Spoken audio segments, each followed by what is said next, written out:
I'm not there yet. That's what so many women between the ages of 35 and 45 say when they hear the word perimenopause.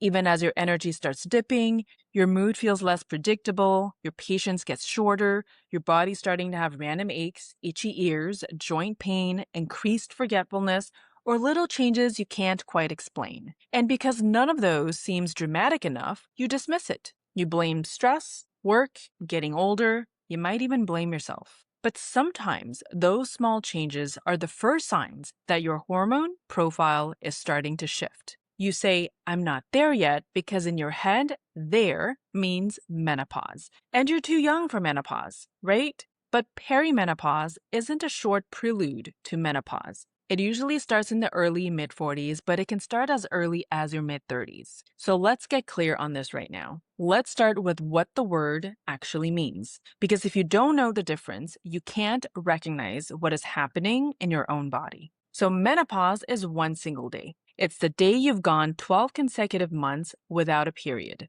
That's it. One day, and then it's behind you. It's like a birthday. Perimenopause is everything leading up to that day, and everything is not an exaggeration. It's the years, sometimes a decade, where your ovaries are gradually producing less estrogen and less progesterone.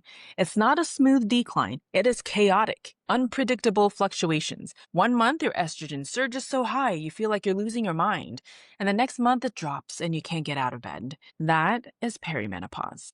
And here's the part that matters most. Ages 35 to 45 is the critical decade for long-term health because muscle mass, bone density, and hormone levels generally peak around 30. This decade is your window of opportunity to build and lock in physical architecture needed for a vibrant and unbreakable future. This is directly quoted from Dr. Vonda Wright. If you're waiting for menopause to start paying attention, you're already years late. So what happens when you don't know this? I call this the cost of not knowing. Cost number one, you think you're going crazy.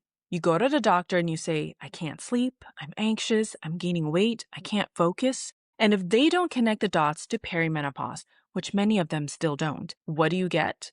An antidepressant, a sleep aid, a lecture about diet and exercise. The symptoms gets treated in isolation.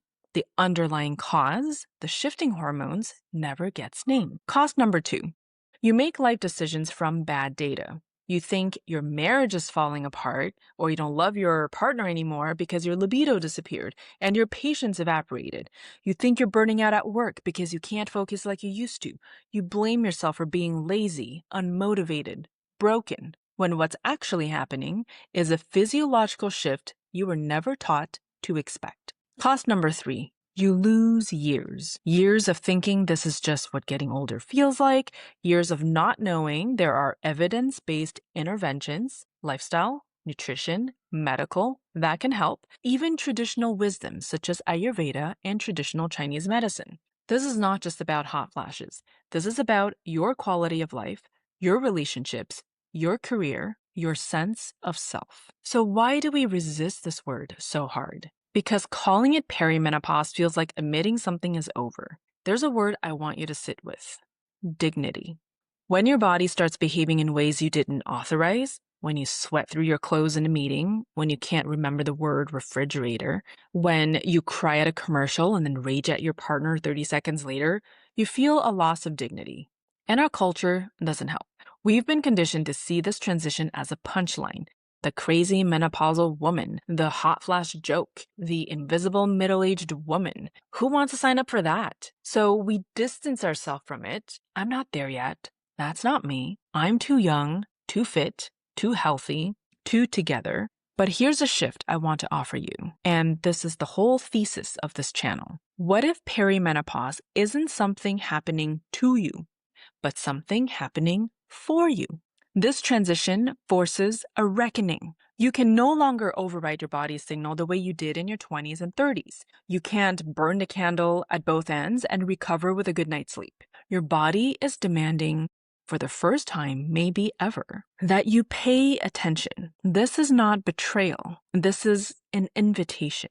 So what does paying attention actually look like? Let me give you a framework, and I call it the 3 pillars of owning your becoming. Pillar number 1, know your baseline. Track your cycle if you still have one. No, let's not call it symptoms. Track how you feel. How's your sleep quality, your mood, your energy, your joints, brain fog? Track your energy levels, track your mood, track your irritability. Not to obsess, but to have data. When you walk into a doctor's office with 2 months of symptoms of data in your hand, you're no longer a woman complaining about getting older. You are an informed woman with evidence. Pillar number 2, support your body as of right now, whatever age you are.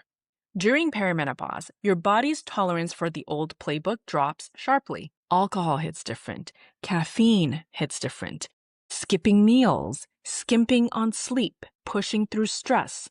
These stop being things you can get away with and start being decisions you pay for immediately.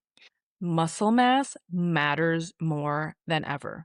Protein matters more. Recovery matters more. The lifestyle interventions that were nice to have in your 30s become non-negotiable. Pillar number 3, rewrite the narrative. This is the deepest work. If you believe this transition means you're declining, fading, becoming less, that's the story you'll live inside. If you believe this transition is clearing out everything that wasn't authentically yours and making room for who you're actually supposed to become, that's a different life. Own your becoming, not survive perimenopause, not manage symptoms. Own it. Here's what I've learned personally in this transition. And I say this not as a doctor, but as a woman going through this myself. Perimenopause doesn't just change your body, it changes what you're willing to tolerate. It changes how you spend your energy because your energy is no longer infinite. It changes who you want to be around because your patience for performative relationships evaporates. It changes what you believe about yourself because you can't sustain the old stories anymore. This is not a breakdown. This is an awakening. I used to be an engineer, and I spent my career in logic, systems, optimization, and when perimenopause hit, I tried to optimize my way through it, tracking everything, fixing everything, engineering a solution. But what I found instead was something much deeper. My body wasn't malfunctioning. It was communicating. And the message wasn't, you're broken. It was, you've been running on a version of yourself that was never sustainable. And that's what I mean by owning your becoming. It's not about controlling the transition. It's about letting it teach you. So here's my invitation to you. If you've been dismissing what's been happening in your body, if you've been telling yourself, I'm not there yet, I don't want you to go looking for what's wrong with you. I want you to ask a better question. Who do I want to be 10 years from now? Not just what do I want to look like or what do I want to achieve, but who do I want to be? What kind of woman would I look up to today? What kind of energy does she have? How does she care for her body? What does she no longer tolerate? What does she finally give herself permission to want? What does she finally give herself permission to want? Because the point of understanding perimenopause is not to label yourself. It's to realize that this is a season that is asking you to pay attention, not just to your hormones, but to your health, your energy, your relationships, your choices, your becoming. And at the end of the week, read it back and ask yourself, what do I need to start now so that 10 years from now, I'm the proud woman I became? And then come back and share one line in the comment. 10 years from now, I want to be the woman who, fill in that sentence. I want to read what you're becoming because sometimes naming who you want to become is the first step to becoming her. And if this video gave you language for something you've been experiencing but couldn't name, send it to a woman who needs to hear it. That's how we end silence around this. I'm Wendy. On this channel, we don't shrink from midlife, we own it. Subscribe if you're ready to do work with clarity, dignity, and integrity. I'll see you in the next one.